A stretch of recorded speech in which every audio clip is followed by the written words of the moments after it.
All right. So first up, and this is a building block that I'm going to give you today. Okay. This is, if you think of a pyramid, this is the bottom block of a really good trading system. In and of itself, it has about a 70% win rate over the last 25 years.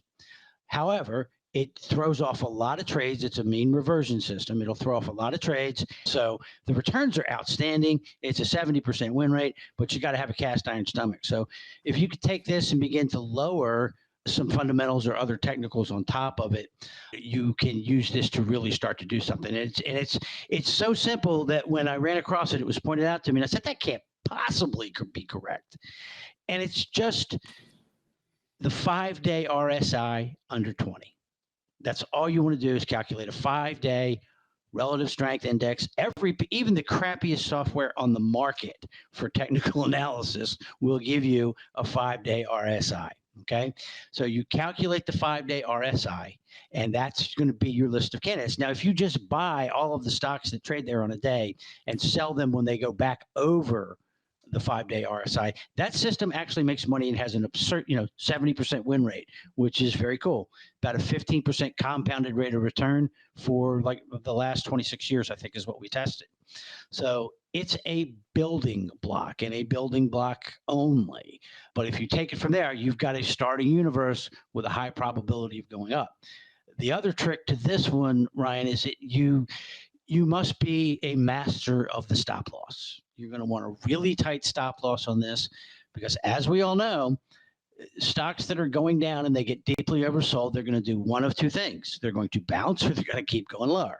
You only want to have the ones that bounce.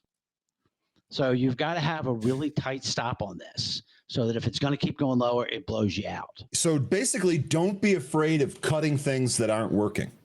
Well, look, let me give you the big secret of trader, and this is actually from one of the most successful traders in the history of Wall Street. I'll respect his anonymity because he's asked me to for decades now. But it doesn't matter where you draw the line, right? If it's mean reversion, it doesn't matter really that much if you use Williams percent R or RSI. If you're looking to be a momentum / trend trader, it doesn't matter if it's the 20-day moving or exponential moving average or VWAP or whatever it is. Respect the line, right?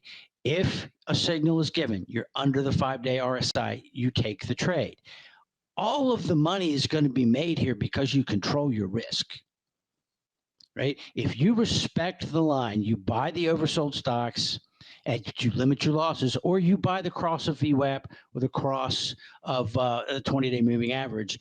If you respect the concept of, protecting against loss, risk control, you're only going to own the ones that keep going up. You're immediately stopped out of the ones that keep going down. Real quick here, just kind of looking at I just basically put a fresh chart down here and it defaulted to Apple. I did nothing else other than add RSI and change the length to 5. Mm-hmm. And I'm basically just looking at these oversold valleys here, and pretty much every one, the stock trades up right after it bottoms. So my follow-up question here is, what do we do for exiting with this? Well, it depends. Again, let's pick time frame. Okay, if I'm doing this purely technical short-term trader, then you know what?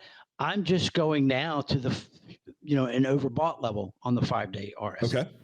If I'm more of a trend trader, thinking intermediate term, then maybe I'm looking at exiting at the 20-day of the 20-day RSI. I'm looking for another oversold indicator to make my exit. That's in a different time frame. So as I said, this is a building block. And in a very short-term trade, you're probably going to want to look at getting out at the 20-day moving average RSI cross backed over. So it goes up and it comes back down. Mm-hmm. And if you look at this, on Apple, you'll catch some rides on this. Yeah. And I mean, Apple is probably not even the best example of this, but even still, it works on this one. Yeah. And if you look at this last trade here that was triggered in early April around Liberation Day, right? You catch a nice trade before you have to get out of the stock back in early May. You get a month long, total Was that right? Like 172 up to 200. I'll take that as a 1 month trade every day. Yeah, I was going to say, I'm looking at this here. I actually remember looking at this when it was happening live. So I'm just assuming that there's no chance I'm going to hit the bottom. So I'm going to say 174 is a more realistic entry price there. And then if you're using the 20-day moving average, this is as clear as day. It's 209.